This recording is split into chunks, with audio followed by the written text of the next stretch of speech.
నమస్కారం city news కి స్వాగతం ముందుగా ముఖ్యాంశాలు రాజీ మార్గమే రాజమార్గమన్న న్యాయమూర్తి అంబటి ఓంకార్ జాతీయ అదాలత్లో 27 కేసుల రాజీ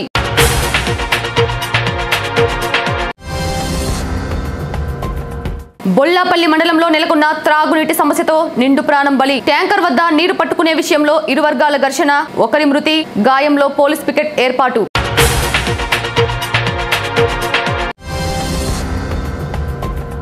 ఆటో డ్రైవర్ పై ఓ పోలీసు దురుసు ప్రవర్తన విచక్షణారహితంగా దాడి చేసి గాయపరిచిన వైనం ఆందోళనకు దిగిన బాధితుడి కుటుంబ సభ్యులు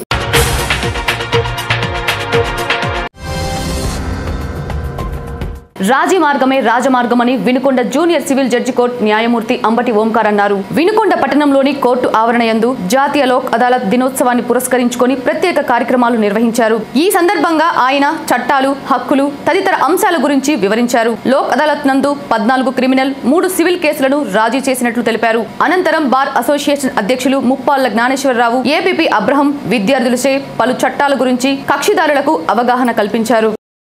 ఈ లోక్ అదాలత్ వ్యవస్థ ఏంటంటే మీరు కోపాల్లో తాపాల్లో చిన్న చిన్న వివాదాలు మీ మధ్యలో జరిగినప్పుడు మీ మధ్యలో జరిగిన గొడవల వల్ల కేసులు అవ్వడం అంటే కావాలని చేసింది కాదు, మనసులో పెట్టుకొని మీరు కొట్లాడింది కావాలని కొట్లాడుకుంది కాదు, ఒకరిని ఇబ్బంది పెట్టాలని కాదు, మీకు వచ్చిన కోపంలో అలా జరగడం వల్ల మళ్ళీ కోర్టు చుట్టూ కేసుల చుట్టూ ఇదంతా మీకు నిద్ర రాకుండా ఇబ్బంది పడుతుంటారు.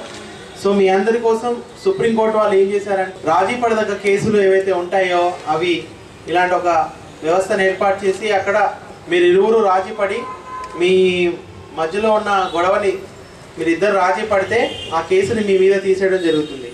అందులో భాగంగా ఈరోజు మీ అందరినీ ఇక్కడికి ఆహ్వానించడం జరిగింది. ఇందులో ఉదయంకాలం మీరందరూ వచ్చినందుకు చాలా సంతోషం. అయితే ఈ వ్యవస్థ గురించి నేను స్టూడెంట్స్ని మోటివేట్ చేశాను. అసలు ఏంటి లోక్ అదాలత్ అంటే ఏంటి, అసలు ఎలా పనిచేస్తుంది అనే విషయాన్ని మీకు సవివరంగా తెలియజేయాల్సిన మీడియా ద్వారా కూడా తెలియజేయాలని కొంతమంది పిల్లల్ని సెలెక్ట్ చేసుకున్నాము. వాళ్ళు మీ ముందుకు వచ్చి దీని గురించి డీటెయిల్గా ఎక్స్ప్లెయిన్ చేస్తారు. వాళ్ళు చెప్పిన తర్వాత బార్ ప్రెసిడెంట్ గారు, తర్వాత ఏపీపీ గారు చెప్తారు. మళ్ళీ లాస్ట్లో ముగింపు స్పీచ్ నేను మళ్ళీ 2 మాటలు మీకు చెప్పి ముగిస్తాను. ఇది ఇవాళ ప్రోగ్రామ్. మండల స్థాయిలో MLSC అని మండల లీగల్ సర్వీస్ అథారిటీ, జిల్లా స్థాయిలో DLSC అని డిస్ట్రిక్ట్ లీగల్ సర్వీస్ అథారిటీ, రాష్ట్ర స్థాయిలో SLSC అని స్టేట్ లీగల్ సర్వీస్ అథారిటీ, కేంద్ర స్థాయిలో CLSC అని సెంట్రల్ లీగల్ సర్వీస్ అథారిటీ ఏర్పాటు చేయడం జరిగింది. దీని యొక్క ముఖ్య ఉద్దేశం రాజీ మార్గమే రాజమార్గంగా కాలాన్ని, డబ్బుని, అలానే క్షణికావేశాలకు లోనై మనం ఏదైతే నష్టపోతున్నామో వాటిల్లో కొన్ని రాజీ పడదగ్గ కేసులు, రాజీ పడదగని కేసులు అని చెప్పి కొన్ని క్రిమినల్ ప్రొసీజర్ కోడ్లో సెక్షన్ 320 కింద క్లాస్ 2 కింద విభజన చేసి క్రిమినల్ కేసుల్లో రాజీ పడదగ్గ కేసుల్లో రాజీ పడే విధంగా మన గౌరవ జడ్జి గారు ప్రతి విలేజ్లో లీగల్ లిటరసీ క్యాంప్స్ ఏర్పాటు చేస్తూ, అంటే రిమోట్ ఏరియాలో రూరల్ ఏరియా కూడా వచ్చి న్యాయ శాస్త్రాల పట్ల, చట్టాల పట్ల అవగాహన కలిగించి ప్రజల్ని లీగల్గా ఎడ్యుకేట్ చేసి ఈ విధంగా క్షణికావేశాలకు లోనై పొలం గట్ల దగ్గర చిన్న చిన్న తగాదాలు, బోరింగుల దగ్గర, ఇళ్ళ దగ్గర ఊడ్చుకునే కాడ అట్లా కొన్ని అన్నెసరీ డిస్ప్యూట్స్లో సమయాన్ని వృధా చేసుకొని, కాలాన్ని, డబ్బులు కూడా వృధా చేసుకొని మీరు కోర్టుకు రావడం ఇవన్నీ కరెక్ట్ కాదని కేంద్ర ప్రభుత్వం మరియు భారత అత్యున్నత న్యాయస్థానం ఒక చట్టాన్ని తీసుకొచ్చి మనకి మండల లీగల్ సర్వీస్ అథారిటీ చైర్మన్గా ఉన్నటువంటి శ్రీ అంబటి ఓంకార్ గారి ద్వారా మన నియోజకవర్గంలో, మన కోర్టు పరిధిలో ఉన్న అన్ని గ్రామాల్లో కూడా న్యాయ సేవాధికారి సంస్థ తరఫున చట్టాల పట్ల అవగాహన కలిగించడానికి వారి వంతు ప్రయత్నం చేసి క్రైమ్ రేటును తగ్గించడం, లీగల్గా ఎడ్యుకేట్ చేసి నేరం జరిగేదానికన్నా కూడా నేరాన్ని జరగకుండా ప్రివెంట్ చేసే విధంగా చాలా వరకు సక్సెస్ అవ్వడం జరిగింది.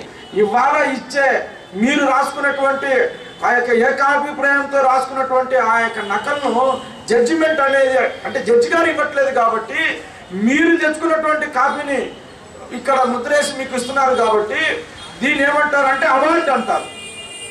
ఒకవేళ ఈ కోర్టు జడ్జి గారు ఇచ్చినటువంటి తీర్పును మీరు పై కోర్టుకు వెళ్ళొచ్చు, అక్కడి నుంచి ఇంకో కోర్టుకు వెళ్ళొచ్చు, ఇంకో కోర్టుకు వెళ్ళొచ్చు, కానీ మీరు రాసుకున్నటువంటి పత్రాన్ని అవార్డుగా జడ్జి గారు మీ చేతిలో ఇస్తున్నటువంటి ఈ పత్రాన్ని ఇంకా మళ్ళీ ఎవడు క్వశ్చన్ చేయలేడు, ఎవడు కూడా ఎక్కడ పైకోట్లో వేయలేరు. అంత వాల్యుబుల్గా ఉన్నటువంటి ప్రజాస్వామ్య దేశంలో ప్రజలకు అంత హక్కు కల్పిస్తూ మరి చట్టాలు ఏ విధంగా అయితే ఉన్నాయో దాన్ని అనుసరించవలసినటువంటి క్రియలు కూడా ఆ విధంగా ఉండాలని, చిన్న చిన్న తగాదాలకు చిన్న వాటి కొరకు ఈ అమూల్యమైనటువంటి కాలాన్ని వృధా చేయకుండా మీరు రాసుకొని అవార్డుని తీసుకొని ఇక్కడి నుంచి సంతోషంగా మీరు వెళ్ళాలి. ఏ విధంగా అయితే పిల్లలు ఎగ్జామ్స్ రాసి మనం ఏ విధంగా అయితే సర్టిఫికేట్స్ తీసుకొని వెళ్తామో ఆ విధంగా మీ యొక్క అవార్డును మీరే పొందుకొని మీరు ఇక్కడి నుంచి వెళ్ళాలి. బొల్లాపల్లి మండలంలో నెలకొన్న త్రాగునీటి సమస్య ఓ నిండు ప్రాణాన్ని బలి తీసుకుంది. ఎన్ని ప్రభుత్వాలు మారినా, ఎంతమంది అధికారులు వచ్చి వెళ్లినా బొల్లాపల్లి మండల తలరాత మారటం లేదు. జిల్లాలోనే వెనుకబడిన ప్రాంతమైన బొల్లాపల్లి మండలంలో ప్రతిరోజు ఏదో ఒక చోట పానిపట్టు యుద్ధాలు తప్పటం లేదు. వేసవి సమీపిస్తుండటంతో మండలంలో నిండు ప్రాణాలు ఆవిరి అవుతుండటంతో పాలకుల్లో గాని అధికారుల్లో గాని చలనం రాకపోవటం దారుణమని ప్రజలు చర్చించుకుంటున్నారు. వివరాలను పరిశీలిస్తే బొల్లాపల్లి మండలంలోని పమిడిపాడు గ్రామంలో ఓ వాటర్ ట్యాంక్ వద్ద నీరు పట్టుకునే విషయంలో గ్రామానికి చెందిన రాతం శ్రీను, వెంకటేశ్వర్లు, శ్రీనివాసులతో పాటు అదే గ్రామానికి చెందిన సాకి ఆంజనేయులు, హనుమంతరావు, శ్రీనులు గొడవ పడ్డారు. వివాదం చిలికి తీవ్ర ఘర్షణకు దారితీసింది. ప్రమాదంలో తీవ్రంగా గాయపడిన ఇరు వర్గాల వారు వైద్యశాలలో చికిత్స పొందుతున్నారు. అయితే తీవ్రంగా గాయపడిన సాకి ఆంజనేయులు శనివారం ఉదయం చికిత్స పొందుతూ మృతి చెందాడు. దీంతో సమాచారం అందుకున్న పోలీసులు గ్రామంలో ఎలాంటి అవాంఛనీయ సంఘటనలు చోటు చేసుకోకుండా పోలీస్ పికెట్ ఏర్పాటు చేశారు. ఇరు వర్గాల ఫిర్యాదు మేరకు పోలీసులు కేసు నమోదు చేసుకుని దర్యాప్తు చేస్తున్నారు. ఓ ఆటో డ్రైవర్ పై పోలీసులు దురుసుగా ప్రవర్తించి విచక్షణ రహితంగా దాడి చేసి గాయపరిచిన సంఘటన బొల్లాపల్లి మండలంలో చోటు చేసుకుంది. వివరాలను పరిశీలిస్తే బొల్లాపల్లి మండల కేంద్రం నందు ఓ ఆటో డ్రైవర్ ముందు వెళ్తున్న ద్విచక్ర వాహనం సైడ్ ఇవ్వకపోవడంతో హారన్ మోగించాడు. దీంతో ద్విచక్ర వాహనదారుడు ఆటోకు ద్విచక్ర వాహనాన్ని అడ్డుపెట్టి డ్రైవర్ ను బయటకు లాగి విచక్షణ రహితంగా దాడి చేసి గాయపరిచాడు. నేను పోలీసును, నువ్వు నా ముందే హారన్ కొడతావా అంటూ తీవ్రంగా గాయపరిచాడు. ఇదిలా ఉంటే దాడిని ఆపేందుకు వెళ్లిన స్థానికులను మరో పోలీసు భయభ్రాంతులకు గురి చేయడంతో వారు మిన్నకుండిపోయారు. దీంతో పాటు కులం పేరుతో కూడా దూషణలకు దిగడంతో స్థానికులు ఏమి చేయలేని దుస్థితిలో మిన్నకుండిపోయారు. క్షతగాత్రుడిని తోటి ఆటో వాలాలు వినుకొండ ప్రభుత్వ వైద్యశాలకు తరలించి చికిత్స అందిస్తున్నారు. పోలీసులమంటూ దురహంకారానికి పాల్పడి చట్టాన్ని చేతుల్లోకి తీసుకోవటమే కాకుండా కులం పేరుతో దూషణలకు పాల్పడిన ఇరువురు పోలీసులను కఠినంగా శిక్షించాలని ప్రజలు కోరుతున్నారు. దాడిపై పోలీస్ స్టేషన్ లో ఫిర్యాదు చేసినట్లు సమాచారం. బాధిత కుటుంబ సభ్యులు స్థానిక శివయ్య స్తూపం సెంటర్ లో నిరసన కార్యక్రమం చేపట్టారు.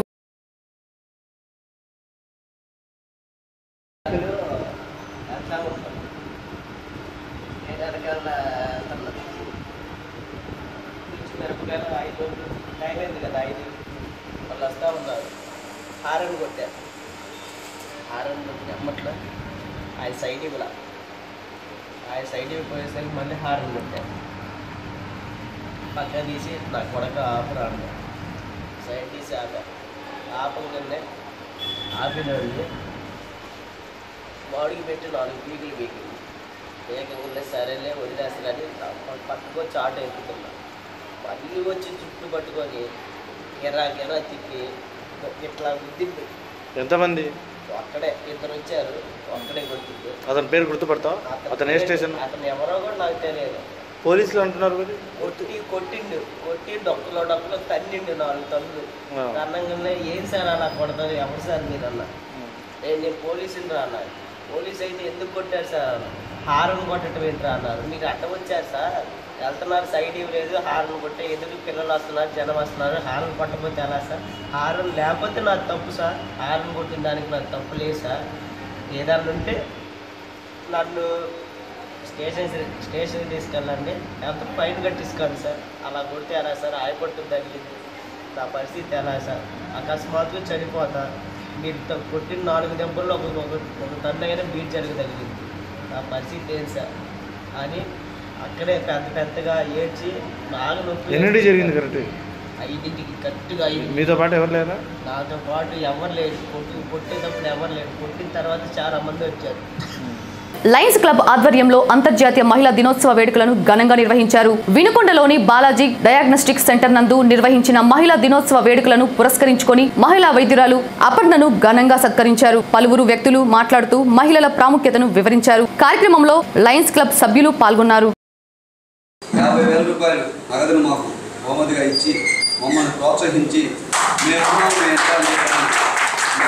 ఎదురెట్టినందుకు సభాముఖంగా మేమందరం కూడా మరొకసారి వాడికి రుణపడి ఉన్నామని చెప్పి తెలియజేస్తున్నాం. అలాగే గతంలో కూడా గవర్నమెంట్ హాస్పిటల్లో అపర్ణ డాక్టర్ గారు ఉన్నప్పుడు ఆసుపత్రి ఎంతో అభివృద్ధి చెందిందని, ఆ వృత్తిలో ఆమె చేసినటువంటి సేవలను మేము మర్చిపోలేమని చెప్పని కూడా తెలియజేస్తున్నాం. ఏం లేదంటే ఈ మెయిన్స్ క్లబ్ నుంచి నెక్స్ట్ మహిళల్ని ఎక్కువ చేర్చుకోవాలని మేము నెక్స్ట్ ఒక దాన్ని ఏమంటారు సర్చ్ చేసి కొంతమంది సామ్రాజ్యం మేనేజర్ లాంటి మీకు తెలుసా ఈ మేడం?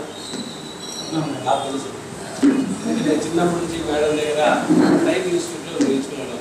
మన ఉద్యోగంలో మొట్టమొదటి టైపు బాగా ఫాస్ట్ కొట్టగలరు మేడం. ఇంకా గుర్తుండకపోవచ్చు కానీ చిన్నప్పుడు నాకు తెలుసు. ఇటువంటి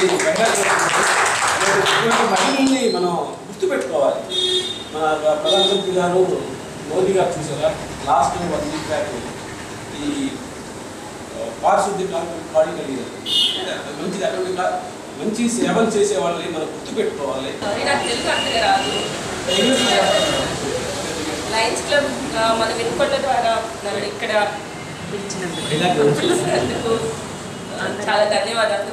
సో నేను కూడా కొంచెం మీ మెంబర్ అయినందుకు నేను చాలా హ్యాపీగా ఉన్నానండి. అండ్ లైక్ నాకు కూడా ఎంత ఉందా ఆల్రెడీ నేను ఇక్కడికి వచ్చాకే నాకు తెలిసింది అది. సో చాలా థ్యాంక్స్ మీ అందరు కూడా వచ్చినందుకు, నన్ను కూడా ఒక మెంబర్గా మీరు అందరూ గుర్తుపెట్టుకున్నందుకు మహిళా దిన శుభాకాంక్షలు.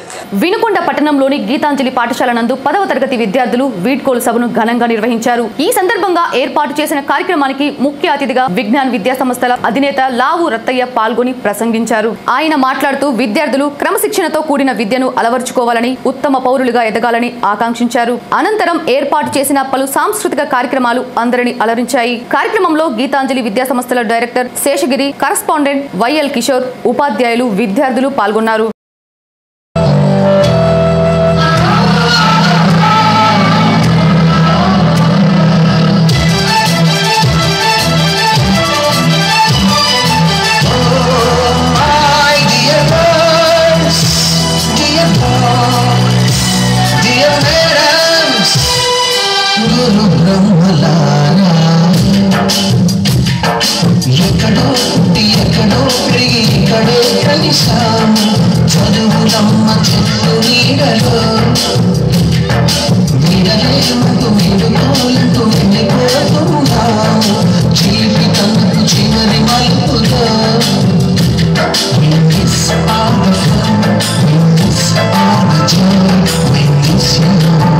ఐసీడీఎస్ ఆధ్వర్యంలో అంగన్వాడీ కేంద్రాల నందు పోషణ సంబరాలు నిర్వహించారు. నియోజకవర్గంలోని బొల్లాపల్లి, శావల్యాపురం మండలాల్లోని ఆయా అంగన్వాడీ కేంద్రాలలో అంగన్వాడీలు పోషక ఆహారాల గురించి వివరించారు. గర్భిణీలు, బాలింతలకు వాటి ప్రాముఖ్యతలపై అవగాహన కల్పించారు. కార్యక్రమంలో సూపర్వైజర్ శివనాగలక్ష్మి, కోఆర్డినేటర్ రాజరాజేశ్వరి, అంగన్వాడీ కార్యకర్తలు కుమారి ఆదిలక్ష్మి, కుమారి కళావతి, అంగన్వాడీలు, ఆయాలు, తల్లులు పాల్గొన్నారు.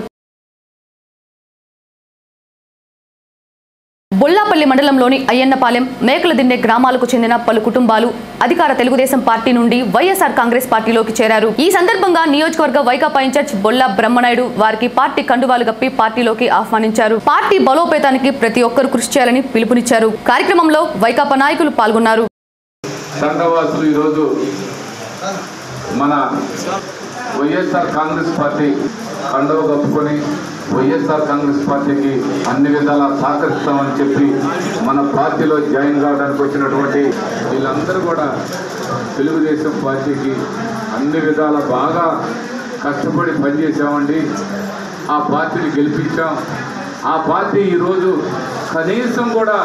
కనీస వసతులు కూడా కల్పించలేని పరిస్థితుల్లో మమ్మల్ని అన్ని విధాల చిన్న చూపు చూసి మమ్మల్ని ఏదో వెనకబడ్డవారు అన్న విధంగా చూశారని చెప్పి ఈరోజు వైఎస్ఆర్ కాంగ్రెస్ పార్టీలోకి వారు రావటం చాలా సంతోషం. వారికి మనస్ఫూర్తిగా అభినందనలు తెలియపరుచుకుంటున్నాం.